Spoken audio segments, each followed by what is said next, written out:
Feliz y bendecido día, aprendiendo un curso de milagros. El secreto de la verdadera oración es olvidarte de las cosas que crees necesitar. Pedir algo específico es igual que ver el pecado primero y luego perdonarlo. Del mismo modo, al orar pasas por alto tus necesidades específicas, tal como las ves, y las dejas en manos de Dios. Ahí se convierten en los regalos que le haces, pues le dicen que no antepondrás otros dioses a Él, ni que quieres otro amor que el suyo. Este libro es un comienzo, no un final.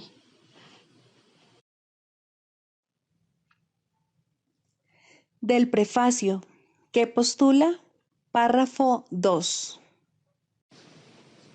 El mundo de la percepción, por otra parte, es el mundo del tiempo, de los cambios, de los comienzos y de los finales. Se basa en interpretaciones, no en hechos. Es un mundo de nacimientos y muertes, basado en nuestra creencia en la escasez, en la pérdida, en la separación y en la muerte. Es un mundo que aprendemos en vez de algo que se nos da.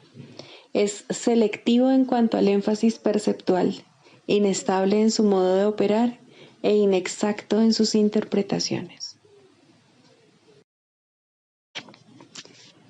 Introducción. Este es un curso de milagros. Es un curso obligatorio. Solo el momento en que decides tomarlo es voluntario. Tener libre albedrío no quiere decir que tú mismo puedas establecer el plan de estudios. Significa únicamente que puedes elegir lo que quieres aprender en cualquier momento dado. Este curso no pretende enseñar el significado del amor, pues eso está más allá de lo que se puede enseñar. Pretende, no obstante, despejar los obstáculos que impiden experimentar la presencia del amor, el cual es tu herencia natural. Lo opuesto al amor es el miedo, pero aquello que todo lo abarca no puede tener opuestos. Este curso puede, por lo tanto, resumirse muy simplemente de la siguiente manera. Nada real puede ser amenazado. Nada irreal existe. En esto radica la paz de Dios. Capítulo 1. El significado de los milagros. Primero, principios de los milagros. Principio 21. Los milagros son expresiones naturales de perdón. Por medio de los milagros aceptas el perdón de Dios al extendérselo a otros. Capítulo 3. La percepción inocente. Quinto, más allá de la percepción. He dicho que las capacidades que ahora posees no son sino sombras de tu verdadera fortaleza, y que la percepción, que es intrínsecamente enjuiciadora, comenzó solo después de la separación. Desde entonces, nadie ha estado seguro de nada. He dejado claro asimismo que la resurrección fue el medio para regresar al conocimiento, lo cual se logró mediante la unión de mi voluntad con la de mi Padre. Es oportuno ahora establecer una distinción que ha de clarificar algunos de los postulados que se presentarán más adelante. Desde que se produjo la separación, ha habido una gran confusión entre las palabras crear y fabricar. Cuando fabricas algo, lo haces como resultado de una sensación específica de carencia o de necesidad.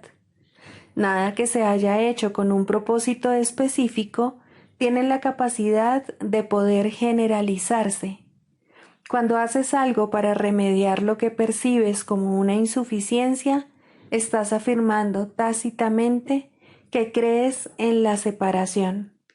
El ego ha inventado un gran número de sistemas de pensamiento ingeniosos con ese propósito, mas ninguno de ellos es creativo. La inventiva, aun en su manifestación más ingeniosa, es un esfuerzo en vano.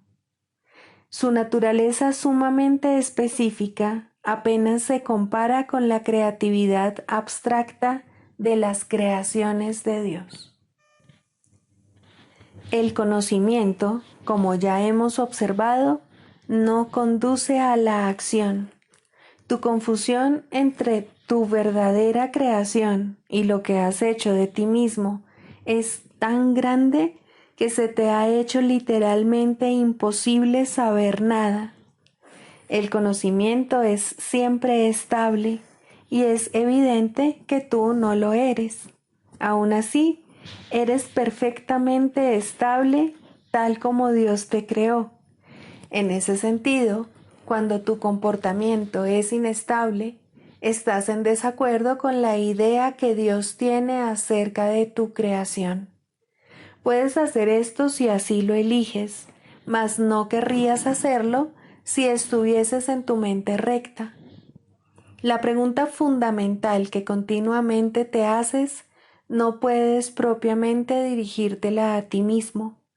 Cuando continúas preguntándote qué es lo que eres, implica no solo que sabes la respuesta, sino que es a ti a quien le corresponde proveerla.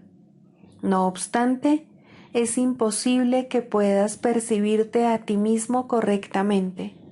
No tienes una imagen que puedas percibir. La palabra imagen está siempre vinculada a la percepción y no forma parte del conocimiento. Las imágenes son simbólicas y representan algo diferente de ellas mismas. La idea de cambiar tu imagen reconoce el poder de la percepción, pero implica también que no hay nada estable en ti que se pueda conocer. El conocimiento no está sujeto a interpretaciones. Puedes tratar de interpretar el significado de algo, pero en eso siempre existe la posibilidad de equivocarse, porque se refiere a la percepción que se tiene del significado. Tales incongruencias son el resultado de tus intentos de considerarte a ti mismo separado y no separado al mismo tiempo. Es imposible incurrir en una confusión tan fundamental sin aumentar aún más tu confusión general. Tu mente podrá haber llegado a ser muy ingeniosa, pero como siempre ocurre cuando el método y el contenido están en desacuerdo, la usas en un fútil intento de escaparte de un callejón sin salida. La ingeniosidad no tiene nada que ver con el conocimiento, pues el conocimiento no requiere ingeniosidad.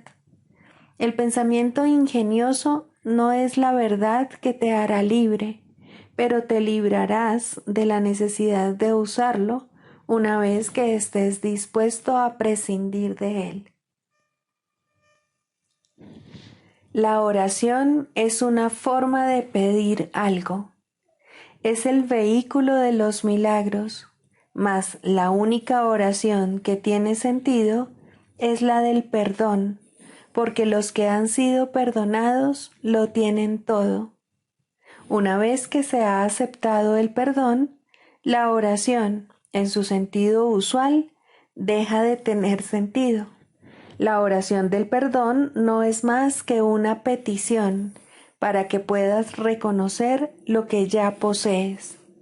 Cuando elegiste la percepción en vez del conocimiento, te colocaste en una posición en la que solo percibiendo milagrosamente podías parecerte a tu Padre. Has perdido el conocimiento de que tú mismo eres un milagro de Dios. La creación es tu fuente y es también la única función que verdaderamente tienes. La afirmación Dios creó al hombre a imagen y semejanza propia necesita ser reinterpretada. Imagen puede entenderse como pensamiento y semejanza como de una calidad semejante. Dios efectivamente creó al espíritu en su propio pensamiento y de una calidad semejante a la suya propia. No hay nada más. La percepción, por otra parte, no puede tener lugar sin la creencia en más y en menos. La percepción entraña selectividad a todo nivel. Es un proceso continuo de aceptación y rechazo, de organización y reorganización, de sustitución y cambio. Evaluar es un aspecto esencial de la percepción, ya que para poder seleccionar es necesario juzgar. ¿Qué le ocurre a la percepción en ausencia de juicios o de nada que no sea perfecta igualdad? Percibir se vuelve imposible. La verdad solo se puede conocer. Toda ella es igualmente verdadera y conocer cualquier parte de ella es conocerla en su totalidad. Únicamente la percepción entraña una conciencia parcial. El conocimiento trasciende las leyes que gobiernan la percepción porque un conocimiento parcial es imposible. El conocimiento es uno y no tiene partes separadas. Tú, que eres realmente uno con él, solo necesitas conocerte a ti mismo para que tu conocimiento sea total. Conocer el milagro de Dios es conocerlo a Él. El perdón es lo que sana la percepción de la separación. Es necesario que percibas correctamente a tu hermano debido a que las mentes han elegido considerarse a sí mismas como entidades separadas. El espíritu tiene absoluto conocimiento de Dios. En eso radica su poder milagroso. El hecho de que cada uno de nosotros disponga de ese poder en su totalidad es una condición enteramente ajena al pensar del mundo. El mundo cree que si alguien lo tiene todo, no queda nada para los demás. Mas los milagros de Dios son tan totales como sus pensamientos, porque son sus pensamientos. Mientras continúe habiendo percepción, la oración será necesaria. Puesto que la percepción se basa en la escasez, los que perciben no han aceptado totalmente la expiación ni se han entregado a la verdad. La percepción se basa en un estado de separación, así que todo aquel que de alguna manera percibe tiene necesidad de curación. El estado natural de los que gozan de conocimiento es la comunión, no la oración. Dios y su milagro son inseparables. Cuán bellos son en verdad los pensamientos de Dios que viven en su luz. Tu valía está más allá de la percepción, porque está más allá de toda duda. No te percibas a ti mismo bajo ninguna otra luz. Conócete en la única luz en la que el milagro que eres se alza en perfecta claridad.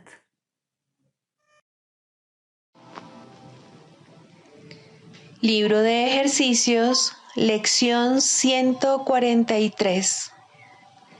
Mi mente alberga solo lo que pienso con Dios.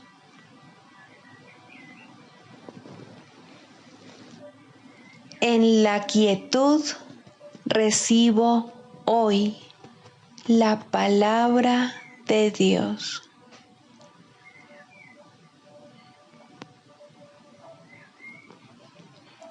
Todo lo que doy es a mí mismo a quien se lo doy.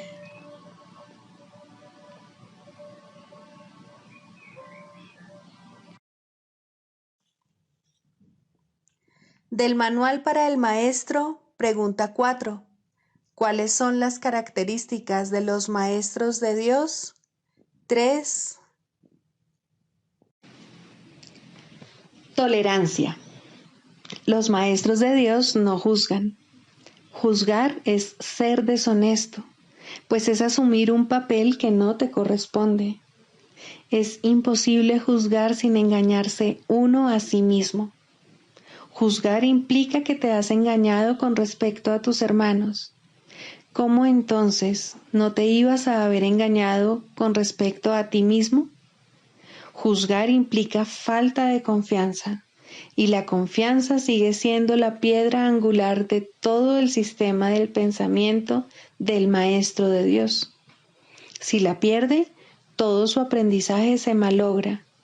Sin juicios, todas las cosas son igualmente aceptables, pues en tal caso, ¿quién podría juzgarlas?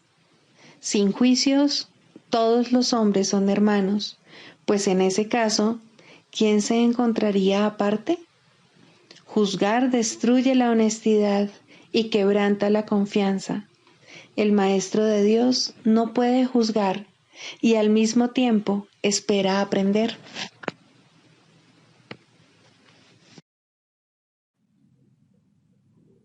Manual para el Maestro. 23. ¿Juega Jesús un papel especial en la curación? Los dones de Dios rara vez pueden recibirse directamente. Aún los maestros de Dios más avanzados sucumben a las tentaciones de este mundo. ¿Sería justo entonces que se le negara la curación a sus alumnos por esa razón? La Biblia dice, pide en el nombre de Jesucristo. ¿Es esto simplemente una invocación a la magia? Un nombre no cura, ni tampoco puede una invocación generar ningún poder especial. ¿Qué significado puede tener entonces apelar a Jesucristo? ¿Qué confiere el invocar su nombre? ¿Por qué forma parte de la curación pedir en su nombre? Hemos repetido en muchas ocasiones que alguien que haya aceptado perfectamente la expiación para sí mismo puede sanar el mundo. En efecto, ya lo ha hecho. La tentación podrá volver a acosar a otros, pero nunca a ese. Él se ha convertido en el Hijo de Dios resucitado. Ha vencido a la muerte al haber aceptado la vida. Se ha reconocido a sí mismo tal como Dios lo creó, y al hacerlo, ha reconocido que toda cosa viviente forma parte de él. Ahora su poder es ilimitado porque es el poder de Dios. De esta manera, su nombre se ha convertido en el nombre de Dios, pues ya no se considera a sí mismo separado de él. ¿Qué significa esto para ti? Significa que al recordar a Jesús, estás recordando a Dios. Toda la relación del Hijo con el Padre radica en Jesús. Su papel en la filiación es también el tuyo, y el hecho de que Él completó su aprendizaje garantiza tu éxito. ¿Se encuentra Él aún disponible para venir en tu ayuda? ¿Qué dijo Él mismo al respecto? Recuerda sus promesas y pregúntate honestamente si sería posible que no las fuese a cumplir. ¿Puede Dios fallarle a su Hijo? ¿Y puede quien es uno con Dios ser distinto de Él? El que trasciende el cuerpo trasciende también toda limitación. ¿Cómo no iba a estar disponible el más grande de los maestros para aquellos que lo siguen? El nombre de Jesucristo como tal no es más que un símbolo, pero representa un amor que no es de este mundo. Es un símbolo que se puede usar sin riesgo para reemplazar a los innumerables nombres de todos los dioses a los que imploras. Constituye el símbolo resplandeciente de la palabra de Dios, tan próximo a aquello que representa, que el ínfimo espacio que hay entre ellos desaparece en el momento en que se evoca su nombre. Recordar el nombre de Jesucristo es dar gracias por todos los dones que Dios te ha dado. Y la gratitud hacia Dios se convierte en la manera en que Él es recordado, pues el amor no puede estar muy lejos de una mente y un corazón agradecidos. Dios puede entonces entrar fácilmente, porque éstas son las verdaderas condiciones que hacen posible tu retorno al hogar. Jesús ha señalado el camino, ¿porque no habrías de estarle agradecido? Te ha pedido amor, mas solo para Él poder dártelo a ti. Tú no te amas a ti mismo, pero para Jesús, tu hermosura es tan absoluta e inmaculada que ve en ella la imagen de su Padre. Tú te conviertes en el símbolo de su Padre aquí en la tierra. Él tiene sus esperanzas puestas en ti porque no ve límites en ti, ni mancha alguna que opaque tu hermosa perfección. La visión de Cristo resplandece en sus ojos con perfecta constancia. Él ha permanecido contigo. ¿No te gustaría aprender la lección de la salvación valiéndote de lo que Él ya aprendió?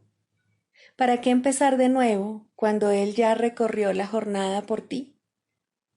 Nadie en la tierra puede entender plenamente lo que es el cielo, ni cuál es el verdadero significado de su Creador.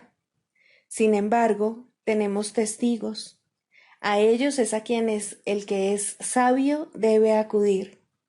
Han existido personas cuyo conocimiento sobrepasó con mucho lo que nosotros podemos aprender, y no queremos enseñar las limitaciones que nos hemos impuesto. Nadie que se haya convertido en un maestro de Dios verdadero y completamente dedicado se olvida de sus hermanos. Lo que les puede ofrecer, no obstante, se ve limitado por lo que él mismo ha aprendido. Dirígete entonces hacia uno que abandonó todo límite y fue más allá del alcance más elevado que el aprendizaje puede ofrecer. Él te llevará consigo, pues no llegó hasta allí solo. Estabas con él entonces, tal como lo estás ahora. Este curso procede de él, porque sus palabras llegan a ti en un lenguaje que puedes amar y comprender. ¿Puede haber otros maestros que señalen el camino a aquellos que hablan lenguas distintas y recurren a símbolos diferentes? Por supuesto que sí. ¿Dejaría Dios a uno solo de sus hijos sin una ayuda muy real en tiempos de tribulación, sin un Salvador que lo representase? Aún así, necesitamos un programa de estudios polifacético, no porque el contenido sea diferente, sino porque los símbolos tienen que modificarse y cambiar para poder ajustarse a las diferentes necesidades. Jesús ha venido a responder las tuyas. En Él hallarás la respuesta de Dios. Enseña, entonces, con Él, pues Él está contigo. Él siempre está aquí.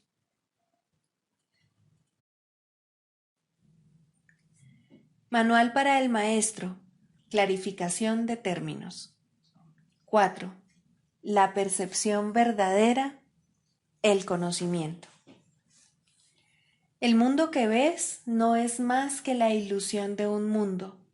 Dios no lo creó, pues lo que Él crea tiene que ser tan eterno como Él. En el mundo que ves, no obstante, no hay nada que haya de perdurar para siempre. Algunas cosas durarán en el tiempo algo más que otras, pero llegará el momento en el que a todo lo visible le llegue su fin. Los ojos del cuerpo no son, por lo tanto, el medio a través del cual se puede ver el mundo real, pues las ilusiones que contemplan solo pueden conducir a más ilusiones de la realidad. Y eso es lo que hacen, pues todo lo que los ojos del cuerpo ven no solo no ha de durar, sino que además se presta a que se tengan pensamientos de pecado y culpabilidad. Todo lo que Dios creó, por otra parte, está por siempre libre de pecado y por ende, por siempre libre de culpabilidad. El conocimiento no es el remedio para la percepción falsa, puesto que al proceder de distintos niveles jamás pueden encontrarse. La única corrección posible para la percepción falsa es la percepción verdadera. Esta no perdurará, pero mientras dure, su propósito será sanar. La percepción verdadera es un remedio que se conoce por muchos nombres. El perdón, la salvación, la expiación y la percepción verdadera son todos una misma cosa.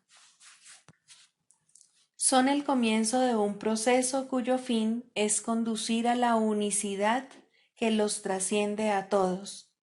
La percepción verdadera es el medio por el que se salva al mundo de las garras del pecado, pues el pecado no existe. Y esto es lo que la percepción verdadera ve. El mundo se yergue como un sólido muro ante la faz de Cristo, pero la percepción verdadera lo ve solo como un frágil velo, tan fácil de descorrer que no podría durar más de un instante. Por fin se ve el mundo tal como es, y ahora no puede sino desaparecer, pues en su lugar ha quedado un espacio vacío que ha sido despejado y preparado. Donde antes se percibía destrucción, aparece ahora la faz de Cristo, y en ese instante el mundo queda olvidado, y el tiempo acaba para siempre al disolverse el mundo en la nada de donde provino. Un mundo perdonado no puede durar mucho. Era la morada de los cuerpos, pero el perdón mira más allá de ellos. En eso radica su santidad. Así es como sana. El mundo de los cuerpos es el mundo del pecado, pues sólo si el cuerpo existiese sería posible el pecado. El pecado acarrea culpabilidad tan irremediablemente como el perdón acaba con ella. Y una vez que ha desaparecido todo rastro de culpabilidad, ¿qué queda que pueda seguir manteniendo al mundo separado y fijo en su lugar? Pues la idea de lugar habrá desaparecido también junto con el tiempo. El cuerpo es lo único que hace que el mundo parezca real, pues, al ser algo separado, no puede permanecer donde la separación es imposible. El perdón prueba que es imposible porque no lo ve, y lo que entonces pasas por alto deja de ser comprensible para ti, tal como una vez estabas seguro de su presencia. Este es el cambio que brinda la percepción verdadera.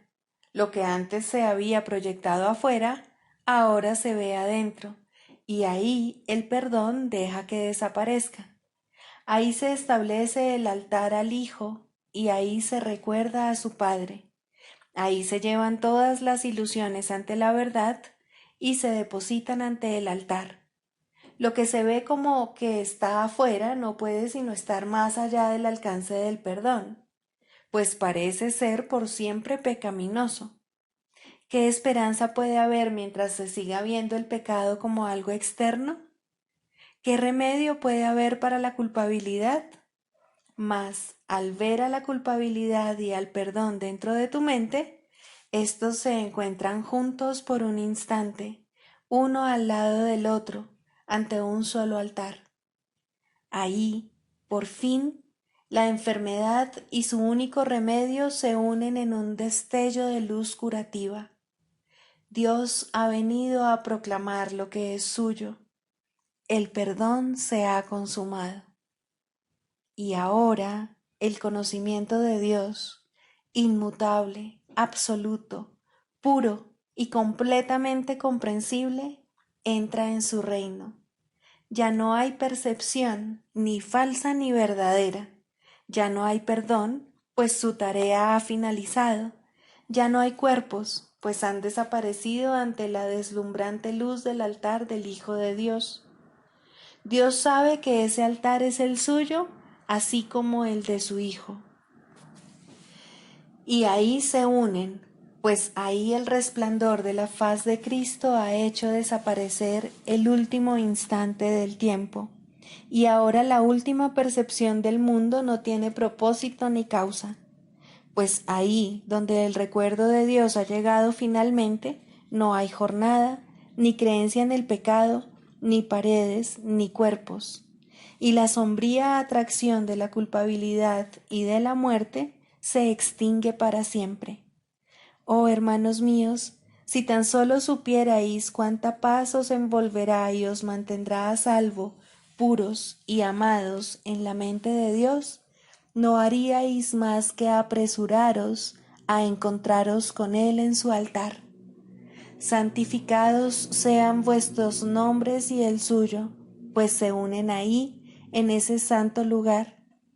Ahí Él se inclina para elevaros hasta Él, liberándoos de las ilusiones para llevaros a la santidad, liberándoos del mundo para conduciros a la eternidad, liberándoos de todo temor y devolviéndoos al amor.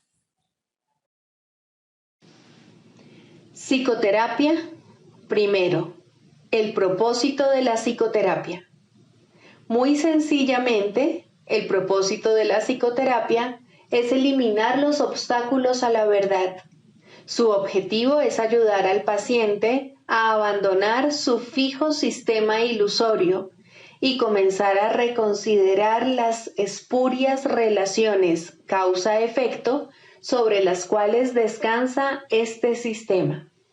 Nadie en este mundo se escapa del miedo, pero todo el mundo puede reconsiderar sus causas y aprender a evaluarlas correctamente. Dios ha dado a todo el mundo un maestro cuya sabiduría y ayuda sobrepasan ampliamente cualesquiera contribuciones que un terapeuta terrenal pueda proveer. Sin embargo, hay momentos y situaciones en las cuales una relación terrenal paciente-psicoterapeuta se convierte en la manera a través de la cual él ofrece sus más grandes regalos a ambos. ¿Qué mejor propósito podría una relación tener que el de invitar al Espíritu Santo a entrar en ella y dar su propio gran regalo de regocijo? ¿Qué más alta meta podría haber para cualquiera que la de aprender a invocar a Dios y escuchar su respuesta? ¿Y qué objetivo más trascendente puede haber que el de evocar el camino, la verdad y la vida y recordar a Dios? Ayudar en esto es el propósito correcto de la psicoterapia. ¿Podría algo ser más santo? Pues la psicoterapia, entendida correctamente, enseña el perdón y ayuda al paciente a reconocerlo y a aceptarlo. Y en su sanación, el terapeuta se perdona junto con él. Todo el que necesita ayuda, sin importar la forma de su sufrimiento, se está atacando a sí mismo y como consecuencia de ello, la paz de su mente está sufriendo. Estas tendencias a menudo se describen como autodestructivas y con frecuencia el paciente mismo las percibe de esa forma. De lo que no se da cuenta y lo que necesita aprender es que ese yo que puede atacar y también ser atacado es un concepto que él ha fabricado. Aún más, lo atesora, lo defiende y en ocasiones incluso se encuentra dispuesto a sacrificar su vida en nombre de ese yo, pues lo considera su propio ser. Lo ve como algo que se afecta, que reacciona a fuerzas externas según ellas lo requieren y que se encuentra indefenso en medio del poder del mundo. La psicoterapia, entonces, debe restablecer a su conciencia la habilidad para tomar sus propias decisiones. Debe disponerse a revertir su pensamiento y a entender que aquello que él creyó que proyectaba sus efectos sobre él era fabricado por sus propias proyecciones sobre el mundo. Por tanto, el mundo que ve no existe. Hasta que esto se acepte, al menos en parte, el paciente no puede verse a sí mismo como realmente capaz de tomar decisiones y luchará contra su libertad por creer que se trata de su esclavitud. El paciente no necesita pensar que la verdad es Dios para tener progresos en la salvación, pero debe comenzar a separar la verdad de la ilusión al reconocer que no son lo mismo y al estar paulatinamente más dispuesto a ver las ilusiones como falsas y a aceptar la verdad como tal. Su maestro lo conducirá desde ahí, tan lejos como se encuentre dispuesto a llegar. La psicoterapia solo puede ahorrarle tiempo. El Espíritu Santo usa el tiempo como lo considera mejor y Él nunca se equivoca. La psicoterapia, bajo su dirección, es uno de los medios que usa para ahorrar tiempo y para preparar maestros adicionales para su obra. La ayuda que Él comienza y dirige no tiene fin. Cualquiera que sea la ruta que Él elija, toda psicoterapia finalmente conduce a Dios. Pero eso se le deja a Él. Todos somos sus psicoterapeutas, pues quiere que todos seamos sanados en Él.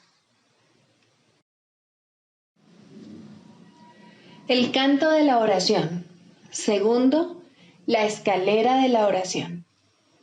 La oración no tiene principio ni fin, es parte de la vida, pero sí cambia de forma y crece a medida que uno va aprendiendo hasta que alcanza su estado amorfo y se funde en una comunicación total con Dios. En su aspecto peticionario, no necesita apelar a Dios, que de hecho rara vez se hace, y ni siquiera entraña creencia alguna en Él. En estos niveles, la oración es un simple desear que surge de un sentido de carencia y escasez. Estas formas de oración o de pedir desde la necesidad siempre entrañan un sentimiento de debilidad e insuficiencia.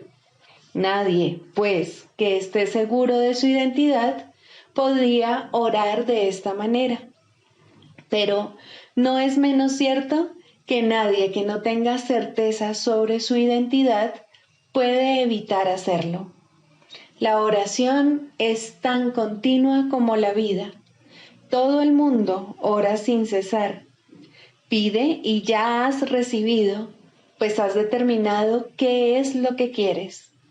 Es posible, asimismo, alcanzar una forma más elevada de pedir desde la necesidad, puesto que en este mundo la oración es reparadora y, por lo tanto, entraña niveles de aprendizaje. En este caso, la petición puede ser dirigida a Dios con verdadera fe, pero aún sin comprensión. Por lo general, se ha alcanzado un vago y con frecuencia inestable sentido de identificación con Él, pero tiende a estar desenfocado por un sentimiento de pecado profundamente arraigado. En este nivel es posible que se sigan pidiendo cosas mundanas en variedad de formas, como también es posible pedir dones tales como la bondad o la honestidad y, en particular, perdón para las muchas fuentes de culpa que inevitablemente yacen bajo cualquier oración procedente de la necesidad. Sin culpa no hay escasez. Quien está libre de pecado no tiene necesidades. En este nivel surge también esa curiosa contradicción de términos conocida como orar por nuestros enemigos. La contradicción no se encuentra en las palabras mismas, sino más bien en la manera en que usualmente se interpretan. Mientras creas tener enemigos, habrás limitado tu oración a las leyes del mundo y habrás limitado también tu capacidad para recibir y para aceptar a esos mismos estrechos márgenes. Sin embargo, si tienes enemigos, tienes necesidad de oración y una gran necesidad, por cierto. Entonces, ¿qué significa realmente la frase? Significa que debes orar por ti para que no busques aprisionar a Cristo y así perder el reconocimiento de tu propia identidad. No traiciones a nadie o te traicionarás a ti mismo. Un enemigo es el símbolo de un Cristo prisionero. ¿Y quién podría ser él sino tú mismo? Orar por los enemigos se convierte de este modo en una manera de orar por tu propia libertad. Ahora ha dejado de ser una contradicción. Se ha convertido en una declaración de la unidad de Cristo y el reconocimiento de su impecabilidad. Ahora se ha vuelto santa, pues reconoce al Hijo de Dios tal como fue creado. Nunca olvides que la oración, en cualquiera de sus niveles, es siempre para uno mismo. Si te unes a alguien en oración, lo haces parte de ti. El enemigo eres tú, al igual que eres el Cristo. Por ello, antes de hacerse santa, la oración es una elección. Tú no eliges por otro, solo puedes elegir por ti mismo. Ora verdaderamente por tus enemigos, pues en esto radica tu propia salvación. Perdónalos por tus pecados y serás realmente perdonado. La oración es una escalera que llega hasta el cielo. En lo alto se produce una transformación muy similar a la tuya, pues la oración es parte de ti. Las cosas de la tierra se dejan atrás y ya no se recuerdan más. No se hacen peticiones, puesto que nada falta. Se reconoce plenamente que la identidad en Cristo es algo eterno, incorruptible y más allá de todo cambio. La luz ha dejado de titilar y nunca se apagará. Ahora, sin necesidades de ninguna clase y revestida por siempre de la pura impecabilidad que es el regalo de Dios para ti, su Hijo, la oración puede convertirse otra vez en aquello para lo que se concibió, pues ahora se eleva cual canto de gratitud a tu Creador, sin palabras, pensamientos o vanos deseos, y sin necesidad de nada en absoluto. De este modo se extiende como estaba destinada a hacerlo, y por esta ofrenda Dios mismo da las gracias. Dios es la meta de toda oración, lo cual la hace eterna en vez de temporal. No tiene comienzo, pues la meta no ha cambiado jamás. La oración, en las formas que adopta inicialmente, es una ilusión, ya que no se necesita escalera alguna para llegar hasta aquello de lo que uno nunca se alejó. No obstante, la oración forma parte del perdón, mientras éste, que de por sí es una ilusión, continúe sin lograrse. La oración estará ligada al aprendizaje hasta que el objetivo del aprendizaje se haya alcanzado, y entonces todas las cosas se transformarán al unísono y retornarán libres de toda mancha a la mente de Dios. Al encontrarse más allá de lo que se puede aprender, este estado es indescriptible. Es necesario, no obstante, entender las etapas por las que hay que pasar para su obtención, si la paz ha de ser restaurada en el Hijo de Dios, quien vive ahora en la ilusión de la muerte y el temor de Dios. Sigamos a Jesús haciendo del perdón algo tan natural como respirar y algo tan vital como el aire. Amén.